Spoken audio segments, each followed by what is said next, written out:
আমি চাঁদাবাজি করি, আমি মিথ্যা কথা বলি, আমি ওজনে কম দেই, আমি ইফটিজিং করি, আমার যা কিছু আমি তাই করবো, কে আমার কি করবে?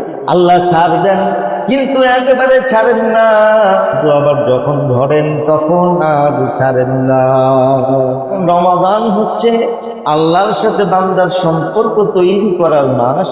তাহলে রমজানের আগের থেকেই আমাদের সেভাবে পবিত্র হয়ে রমজানকে ওয়েলকাম করতে হবে। কথা বলুন ঠিক কিনা আমার ভাই? আমরা গত জুমায় আলোচনা শুনেছিলাম যে আমরা সকল প্রকারের অন্যায়, নাফরমানি, গুনাহ থেকে যা আমাদের ইতিমধ্যে হয়ে গেছে জীবন, সেই সকল অন্যায় থেকে তওবা করে আল্লাহর কাছে, আল্লাহর দিকে আমাদের ফিরে আসা প্রয়োজন। সে ধারাবাহিকতায় আমরা আলোচনা করতেছিলাম যে মানুষ আল্লাহর নাফরমানি করে, গুনাহ করে, বিশেষ করে চারটা জিনিস খেয়াল করে। আপনাদের মনে আছে কিনা আমি একটু টেস্ট করতে চাই যে মানুষ গুনাহ করে কয়টা কারণে? চারটা কারণে বা চারটা বিষয় চিন্তা ভাবনা করে। তার মধ্যে এক নম্বর কি ছিল?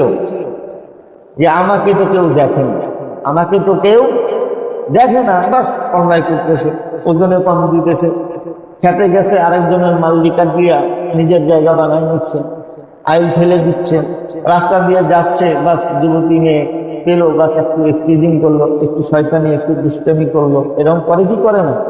মনে করে কেউ তো দেখতেছে না। দুই নাম্বার, মনে করে কেউ তো জানি না।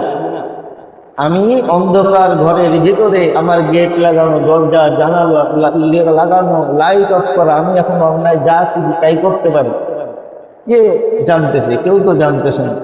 আমি 10 টাকা 20 টাকার বিনিময়ে, 100 200 500 টাকার বিনিময়ে আমি আমার কথা চেঞ্জ করলাম, আমানতের খেয়ানত করলাম, ওয়াদার খেলাফ করলাম, কেউ তো জানতেছে না, বাস নির্বিঘ্ন করতে। 3 নাম্বার, আমার সাথে তো কেউ নাই, আমার সাথে তো কেউ নাই, আমি তো এখন একলা, এখানে অন্ধকার রাত, ঘুটঘুটে অন্ধকার, আমি একলা আছি, অথবা আমি খোলা ময়দানে, এখানে তো কেউ নাই, আমি চাইলেই যে কোনো নাফরমানি করতে পারি। 4 নাম্বার আর একটা চিন্তা আমাদের মাথায় আসে, সেটা হলো কে আমার কি করবে? কে আমার কি করবে? আমি চাঁদাবাজি করি, আমি মিথ্যা কথা বলি, আমি ওজনে কম দেই, আমি ইফটিজিং করি, আমার যা কিছু আমি তাই করবো, কে আমার কি করবে? এই মানসিকতা, এই 4টি মানসিকতা তৈরি হওয়ার পরে মানুষ অন্যায় করতে সাহস পায় বা করে। এখন এই 4টা কথার উত্তর আমরা গত জুমায় জেনেছি। 1 নম্বর, কেউ দেখে না এমনটা ভাবার কোনো সুযোগ নেই। কেননা আল্লাহ বলছেন ইন্না রাব্বাকা লাবিল মিরসাদ, আল্লাহ সব সময় আমাদেরকে পর্যবেক্ষণ করছেন, তিনি দেখতেছেন। এবং তার দেখার ব্যাপারটা হচ্ছে এমন, শুধু এই দুনিয়ার অন্ধকারের ভিতরে কেন, আমরা যদি 7 সমুদ্রের নিচে গিয়েও কোনো অন্যায় করি, সেটাও দেখার ক্ষমতা রাখেন কে? তার চোখকে ফাঁকি দেওয়ার কোনো সুযোগ আছে? তিনি ঘুমান, নিদ্রা যান। আয়াতুল কুরসির ভিতরে পড়ছি না, লা তাখুযুহু সিনাতুন ওয়ালা নাওম, তাকে ঘুমও ধরে না, তার তন্দ্রাও আসে না, তিনি সর্বত্র সব সময় আমাদের দিকে ওত পেতে আছেন। 2 নাম্বার, কেউ জানে না। এই যে চিন্তা করে আমরা অন্যায়ের মধ্যে লিপ্ত হয়ে যাই, অথচ আল্লাহ পাক হচ্ছেন এমন, ইয়ালামু খাইনাতাল আ'ইন ওয়া মা তুখফিস সুদূর। এই যে একটু আগে বললাম, আপনি রাস্তায় দাঁড়িয়ে আছেন, চার চোখে কোনো অন্যায় কিছু করলেন, অন্যায় কিছু দেখলেন, ভাবলেন পৃথিবীর কেউ জানছেন না। বলুন তো জানেন কে? শুধু আমাদের চোখের খেয়ানতি নয়, বরং আমাদের অন্তরের ভিতরে লুকায়িত গোপন কথাটাও যিনি জানেন, তিনি কে? আল্লাহ। এখনো বহিঃপ্রকাশ ঘটাই নেই, এখনো মনে মনেই আছে, সেটাও আল্লাহ জানেন। সুতরাং কেউ জানে না, কেউ দেখে না, এই কথার কোনো টাইম আছে? আবার কেউ তো আমার সাথে নাই, অথচ আল্লাহ বলছেন আল্লাহু ওয়া মাআকুম আইনামা কুনতুম, আপনি আমি যেখানেই থাকি না কেন, তিনি সর্বদা আমাদের সাথে আছেন। এখন বলেন, এখন কি আমরা কেউ একলা আছি? আমাদের সাথে আমাদের আল্লাহ সবসময় থাকেন। 4 নাম্বার কে কি করবে, এইটা হচ্ছে সবচেয়ে ভয়ঙ্কর কথা, একরকম অহংকারী কথা। বিশেষ করে ছেলেরা যখন জোয়ান হয়, একটু যুবক টাইপের ছেলেরা, এরা তখন সবার সামনে চোখে রাঙিয়ে বেড়ায়, মুরব্বী শ্রেণীদেরকে টাইম দেয় না। কথা বলুন ঠিক কিনা আমার ভাইরা? দল কেন মনে করে, বলে যে কে আমার কি করবে। ক্ষমতার বাহাদুরি চিরকাল থাকে না। কথা বলুন ঠিক কিনা আমার ভাইরা? যেই যৌবন তারুণ্যের কারণে আপনি অহংকার করছেন, সেই যৌবন তারুণ্য একদিন শেষ হয়ে যাবে। যেই ক্ষমতার কারণে আপনি আজকে অহংকার করে মানুষের সামনে দম্ভ ভরে ঘুরছেন, সেই ক্ষমতা একদিন শেষ হবে। কথা বলুন ঠিক কিনা? নমরুদ, ফিরাউন, আবু জাহেল, এদের গরমে তো থাকা যেত না। কথা বলুন ঠিক কিনা আমার ভাইয়ের? কিন্তু ধরা পড়ছে কি পড়ে নাই? খুব বিশাল বড় বাহিনী লাগে নাই, একটা ল্যাংরা মশাই তো নমরুদের ইচ্ছা খতম করে দিল। আল্লাহকে মারার জন্য তীর নিক্ষেপ করে, কত বড় হারামখোর আল্লাহ। সুতরাং কেউ কি করবে, কে আমার কি করবে, এই কথার কোনো দাম আছে আমার ভাইয়েরা? এই কথার কোনো মূল্যায়ন আছে? কে আমার কি করবে? আল্লাহ ছাড় দেন, কিন্তু ছেড়ে দেন না। আবার তিনি যখন ধরেন, তার ধরার মতো কেউ ধরতে পারে? فإني أعذبه عذابا لا أعذبه أحدا من العالمين। আল্লাহ পাক বলেন, আমি এমন শাস্তি প্রদান করি, আমার শাস্তির মতো শাস্তি পৃথিবীতে কেউ দেওয়ার সক্ষমতা রাখে না। আল্লাহ ছাড় দেন, কিন্তু একেবারে ছাড়েন না। তিনি ধরেন না, ধরেন না, ধরেন না, কিন্তু আবার যখন ধরেন তখন আর ছাড়েন না। ঠিক কিনা? সুতরাং অন্যায় অপরাধ যদি করি তাহলে শাস্তি পেতেই হবে। কথা বলুন ঠিক কিনা আমার ভাই? এই জন্য রমজানের আগে সকল অন্যায় অপরাধ খেয়াল করে করে এগুলোর থেকে পানা চেয়ে আল্লাহর কাছে তওবা করে নিজেকে মুক্ত করা প্রয়োজন আছে না নাই? আমার ভাইয়েরা,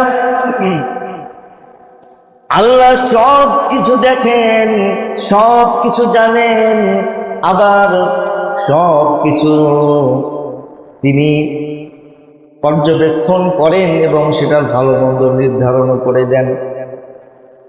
এমনি ভাবে আল্লাহ রব্বুল আলামিনের সামনে যেদিন আমরা দাঁড়াবো, হয়তোবা অনেকেই আল্লাহর সামনে উল্টা পুল্টা জবাব দিতে পারে, যদিও বা সেখানে দাঁড়ায় কথা বলার মতো ক্ষমতা কারোরই থাকবে না। তারপরও কিছু মানুষ যারা দুনিয়াতে এলোমেলো জীবনযাপন করেছে, আল্লাহর সামনে নিজের কথা বলতে, আল্লাহ আমি এই অন্যায়গুলি করি নাই, এই অন্যায়গুলি করি নাই। আল্লাহ রাব্বুল আলামিন সেদিন 4 ধরনের শাস্তি আমাদের সামনে উপস্থাপনা করবেন। এমন 4 ধরনের সাক্ষী, যাদের কথা অমান্য করবার, যাদের কথাকে ইগনোর করবার কোনো ক্ষমতা কারো থাকবে না। তার মধ্যে 1 নাম্বার হলো কিরামান কাতিবিন। 2 কাঁধে 2 জন সম্মানিত ফেরেশতা লিখছেন। প্রত্যেকটা কথা, প্রত্যেকটা কাজ, প্রত্যেকটা চাহনি, এমনকি জীবনের প্রত্যেকটা কথা যেটা অন্তরের মধ্যে লুকায়িত আছে, সেটা পর্যন্ত এই ফেরেশতারা লিখতেছেন। আমার ভাইয়েরা বুঝে থাকলে বলুন তো, এই ফেরেশতাদেরকে ফাঁকি দেওয়ার কোনো সুযোগ আছে নাকি? এদের থেকে বাঁচার কোনো সুযোগ আছে নাকি? টাকা দিয়ে, পয়সা দিয়ে, ক্ষমতা দিয়ে কোনো কিছুর বিনিময়ে তাদেরকে থামায় রাখা সম্ভব হবে নাকি? কিয়ামতের ময়দানে এদেরকে তো থামায় রাখার, কারণ এরা তো ঘুষও নেয় না, এরা তো কোনো ভালো মন্দও দেখে না, ওদের কাজ হচ্ছে শুধু লিখে রাখা। সুতরাং কিয়ামতের ময়দানে তারা তাদের রিপোর্ট পেশ করবেন। 2 নাম্বার আমলনামা। প্রত্যেকটা মানুষের জন্য একটা আমলনামা নির্ধারণ করা হয়েছে। কিয়ামতের ময়দানে সেই আমলনামাটা আল্লাহর সামনে উপস্থিত করা হবে। আল্লাহ রাব্বুল আলামিন প্রত্যেকটা বান্দা বান্দিকে কাছে ডেকে তার আমলনামা তার সামনে উপস্থাপনা করবেন। বলবেন, হে আমার বান্দা, হে আমার বান্দি, এই যে তোমার আমলনামা, দুনিয়ার জমিনে কি যা যা করতো সব কিছু দেখো আছে না নাই? এবার বান্দা বান্দিরা আমলনামা দেখবে, আমল নামা দেখতে গিয়ে তারা এমন ছোট ছোট বিষয়গুলো দেখবে যে অমুকের সাথে একটু হাসি ঠাট্টা মজার ছলে মিথ্যে কথা বলে মানুষকে হাসাইছি। অনেকে এমন আছে না নেই, মিথ্যে কথা বলে বলে মিথ্যা ঘটনা শোনা যায় মানুষকে মজা দেয়, আছে না নেই? সেটাও দেখবেন যে সামান্য ঠাট্টার ছলে একটা কথা বলে ফেলেছিলাম, ঠাট্টার ছলে একটা দিকে আমি নজর বুলিয়েছিলাম, আজকে সেটাও কেন এখানে উপস্থিত। বান্দারা বলবে মালি হাজাল কিতাব, এটা কেমন কিতাব, লা ইউগাদিরু সগীরাতান ওয়ালা কাবীরাতান ইল্লা আহসাহা। এটা কেমন আমল, একটা ছোট গুনাহ একটা বড় গুনাহ, কোন গুনাহ তো এখানে বাদ দেওয়া হয় নাই। ওয়াজাদু মা আমিলু হাদিরা, সব কিছু সেখানে উপস্থিত।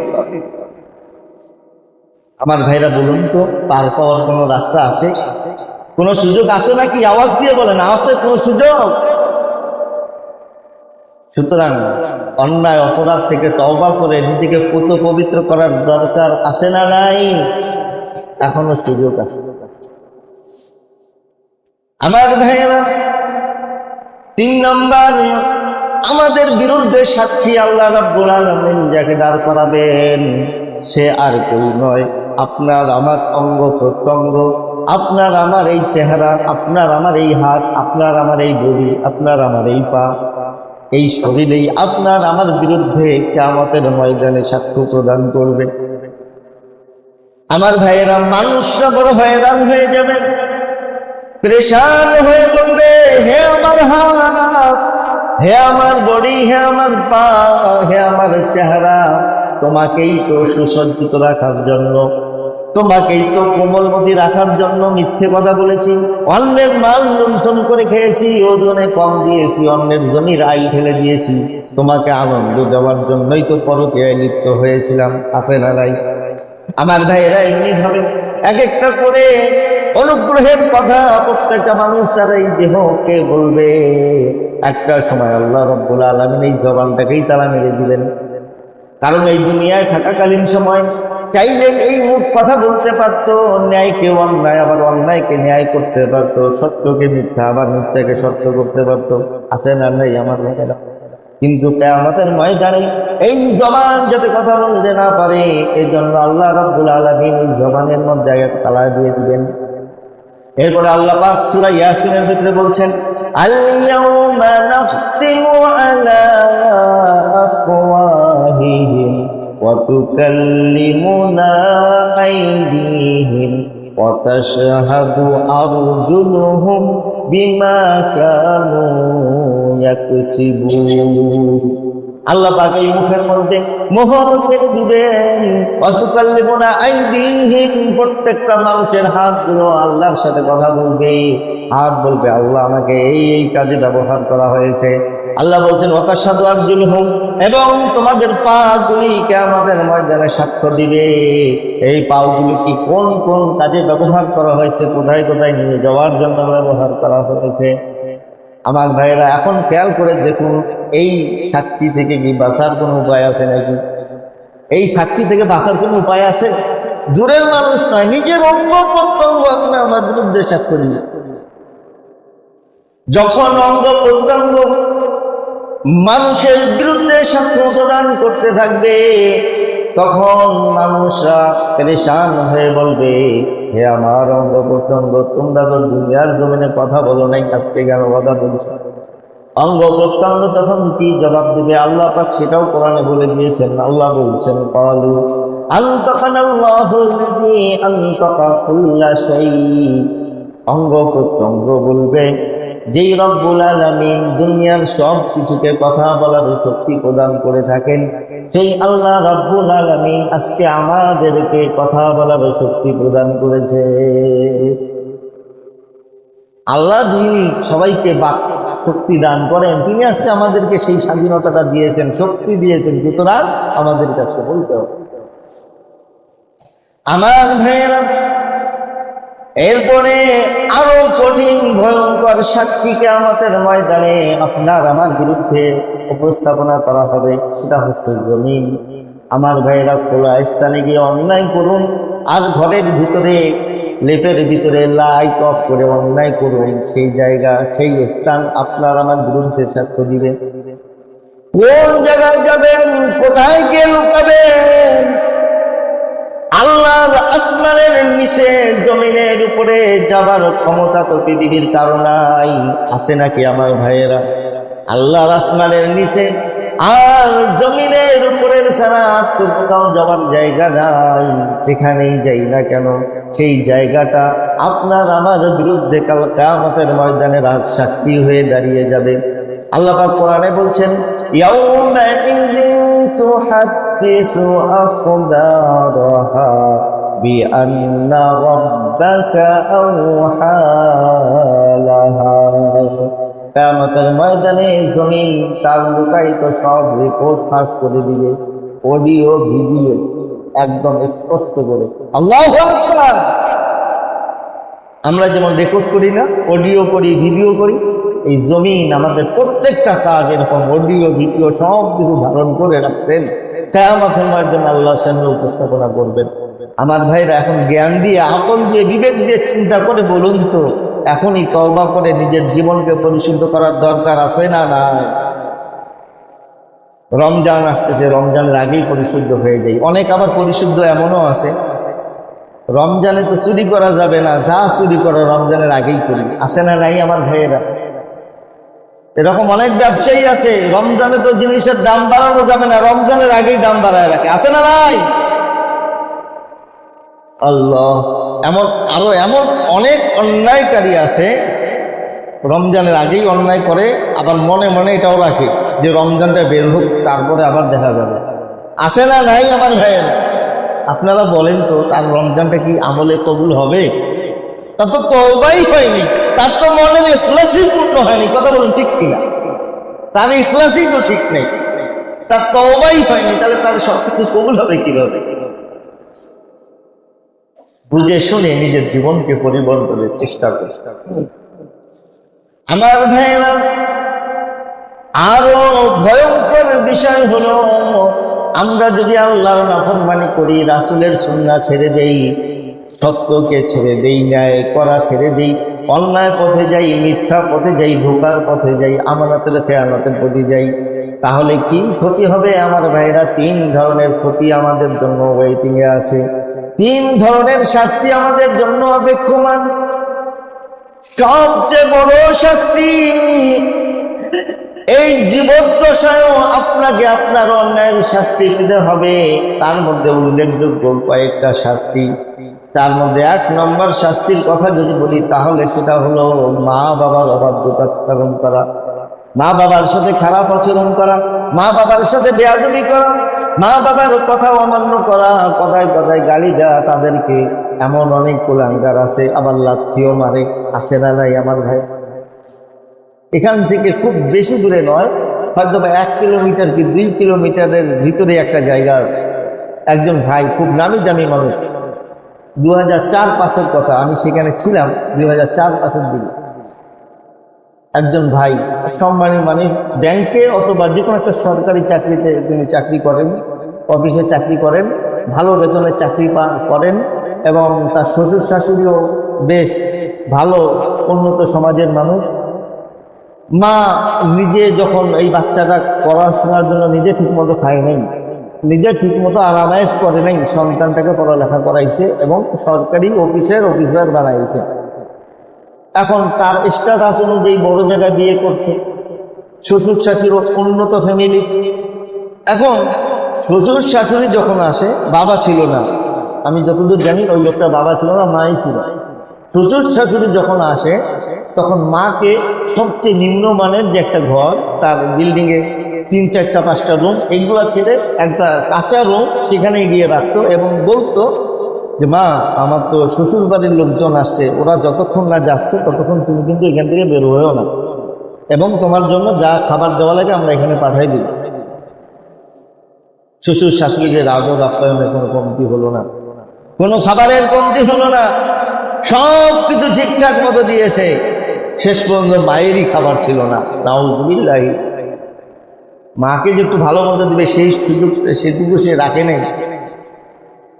এমনকি এক পর্যায়ে আমি শুনলাম, পরে ফোন কথা হয়েছে, এই এলাকার ভাই বললো যে সেই লোক তার মাকে একদিন ধাক্কাও মারছে যে তুমি বারবার এই মেহমানরা আসলে তুমি সামনে আসো কেন। আমার ভাইরা পরবর্তীতে 1-2 বছর পরে আবার খবর নিয়েছি, খবর নিয়ে দেখি ওই ছেলের অবস্থা খুবই খারাপ। এখন আর শ্বশুর শাশুড়িও তাকে দেখে না, ওই মাই তার পাশে। আল্লাহু আকবার। মা বাবার সাথে বেয়াদবি করলে এটার শাস্তি আপনাকে জীবদ্দশায় দুনিয়াতে থেকেই আপনাকে পেতে হবে। আরো একটা আছে, আলেম ওলামাদেরকে অসম্মান করা, লাঞ্ছনা করা। একই মঞ্চে আপনি আজকে এক আলেমকে অপমান করছেন, এই মঞ্চে আবার আগামীতে আপনি অপমানিত হবেন, এটা 100% সত্য, এটাতে কোনো মিথ্যার কোনো সুযোগ নাই। কথা বলুন ঠিক কিনা আমার ভাই? আলেম ওলামাদেরকে অপমান করলে এটা আপনি আপনার জীবদ্দশায়, আপনি যদি আমার কাছে প্রমাণ চান 100 প্রমাণ দিতে পারেন, জীবদ্দশায় আপনি কোন আলেমকে অপমান করেছেন, শাস্তি পান নাই এমনটা হবে না, অবশ্যই শাস্তি পাবেন। আলেম ওলামাদের ব্যাপারে নিজেদেরকে রং সুযোগ। এমনি ভাবে আরো এরকম বেশ কিছু আছে যেগুলোর শাস্তি আপনি জমিনে পাবেন, একদম প্রকাশ্যে আপনি বুঝবেন। আরো একটা ঘটনা মনে পড়ে গেল, এটা মোমিনপুরের এই দিকের ঘটনা। এক লোক হাজি সাহেব, খুব ভালো নামাজি, খুব ভালো পাক্কা আমলদার মানুষ এবং হজও করে আসছেন হাজি সাহেব। এক ছেলে 3 মেয়ে, জমি আছে 18 বিঘা। 3 মেয়ে মিলে 1 বিঘা জমিও দেয় নাই, আর ছেলেকে 17 বিঘার উপরে জমি দিয়ে দিচ্ছে। জীবদ্দশায় মেয়েদেরকে বলছে, মা আমি হাজি সাহেব মানুষ, তোমাদের জন্য দোয়া করলাম, তোমরা ভালো থাকো। মেয়েরা কাইন্দা কাইটা বাড়ির থেকে রাতের বেলায় গেছে, পরের দিন লোকটা স্টক করে হাত পা অসল হয়েছে। নগদ শাস্তি পাইছে কি পাই নাই? সন্তানদের ক্ষেত্রে এরকম অমানবিক আচরণ করব না আমরা। ছেলে হোক মেয়ে হোক, কোরআন হাদিস তাদেরকে যেটা উত্তরাধিকার সূত্রে যেটা দিয়েছে সেটা তাদেরকে বুঝেই দিতে হবে। এবং জীবদ্দশায় কেউ যদি জমি দেয়, এ ব্যাপারে মাসালা হলো সমান সমান দিতে হবে। যেটা কোরআনের বিধান যে ছেলেকে যেটা দিবেন মেয়ের সেই ভাগে অর্ধেকটা পাবে, কিন্তু জীবদ্দশায় যদি দেন ছেলে মেয়ে সবাইকে সমান সমান দিতে হবে। কথা ক্লিয়ার বুঝে আসছে ভাই? এরকম কিছু গুনাহ আছে, কিছু নাফরমানি, কিছু কাজ আছে যেগুলো শাস্তি জীবদ্দশায় আল্লাহ দেন। 2 নাম্বার শাস্তি, যেমন কর্ম তেমন ফল। এই কথাটা হলো সত্য কথা। আপনি আমি জীবনটা যেইভাবে গড়ব, আমাদের মৃত্যুর অবস্থাটাও সেই রকম হবে। তার মানে হলো কোন মানুষটা যদি তার জীবদ্দশায় আল্লাহর নাফরমানি করে, আল্লাহর বিরুদ্ধাচরণ করে, নবীর সুন্নাত ত্যাগ করে, ইসলামের ধার ধারে না, ইসলামকে কটাক্ষ করে, ইসলাম বাহীদেরকে কটাক্ষ করে, অপমান লাঞ্ছনা করে, তাদের মৃত্যুটাও এমন করুণ হবে, মানুষে দেখেই বুঝবে এটা আল্লাহর নাফরমান ছিল। মানুষরা দেখলেই বুঝবে এই মানুষটা এই নাফরমানি করেছে, এই অন্যায় করেছে, এই কারণে তার জীবনটা, তার মৃত্যুটা এরকম হয়েছে। পক্ষান্তরে যদি কোনো মানুষ আবার আল্লাহর আনুগত্য করে, রাসূলের সুন্নাহ মতো জীবন যাপন করে, এই মানুষটার মৃত্যুটাও এমন হবে যে মানুষে বুঝতে পারবে লোকটা বড় নেককার ছিল। তার মৃত্যুর অবস্থাটাই এমন হবে, মানুষরা জানতে পারবে যে আল্লাহ তাকে মাফ করছেন। তার কবরটা দেখেই মানুষরা বুঝবে যে কবরটাতে আলো থাকতেছে। আল্লাহু আকবার। অনেক কালো মানুষ, আমল ভালো ছিল, মৃত্যুর সময় চেহারাটা ফর্সা আলোকিত হয়ে যায় না আমার ভাইয়ের? আবার অনেক আলোকিত চেহারা, কিন্তু মৃত্যু এমন করুণ পরিণতিতে হয়, দেখলেই বোঝা যায় এটা একটা খানাস মার্কা মানুষ ছিল। কথা বলেন ঠিক কিনা আমার ভাইয়ের? তাহলে এই যে 2 ধরনের শাস্তি দেখাইলাম, একটা জীবদ্দশায় পাবেন, আর একটা হলো মৃত্যুকালীন সময় আপনার সেটা প্রকাশ পাবে, ভালো ছিলেন না মন্দ ছিলেন। 3 নাম্বার শাস্তি হলো কিয়ামতের দিন আল্লাহ রাব্বুল আলামিনের সামনে লাঞ্ছনা আর বঞ্চনা নিয়ে জাহান্নামের অধিবাসী হয়ে যেতে হবে। এই জন্য এখনো সুযোগ আছে নিজেকে পরিবর্তন করার চেষ্টা করি। আমার ভাইরা, আমাদের অবস্থা তো হলো এমন, এখন যদি একটা নাচের আসর বসে, একটা গানের আসর বসে, অথবা জুয়ার আসর বসে, তাহলে আমরা পাগল পাড়া হয়ে যাই। কি ছোট, কি যুবক, কি বৃদ্ধ নাচ গানের আসর হলে দৌড়ায়, আছে না নাই আমার ভাইয়েরা? অনেক এরকম বুড়া বাবারাও আছেন, তারাও ওই নাচের আসরে গিয়ে নাচে, আবার সেগুলা ভিডিও ভাইরালও হয়, আছে না নাই আমার ভাইয়েরা? এই যে নাচের আসরে গেলেন, মদের আসরে গেলেন, এই যে বিভিন্নভাবে নাফরমানিতে মক্ত হয়ে যান, আমার ভাইয়েরা এই যে মক্ত হয়ে গেলেন, এটার শাস্তি আপনি আপনার জীবন দশায় পাবেন। এই জন্য কোনো রকমের অন্যায়ের দিকে যাওয়া যাবে না। অন্যায়ের চান্স সামনে আসবে, কিন্তু এই চান্সকে কাজে লাগানো যাবে না, বরং সাথে সাথে কি করতে হবে? আল্লাহ পাক বলছেন, যখনই কোনো অন্যায়ের কোনো নাফরমানি আপনার আমার সামনে আসে, তখন তোমরা এই কাজটা করো, ফাস্তাঈযু বিল্লাহি মিনাশ শাইতানির রাজীম।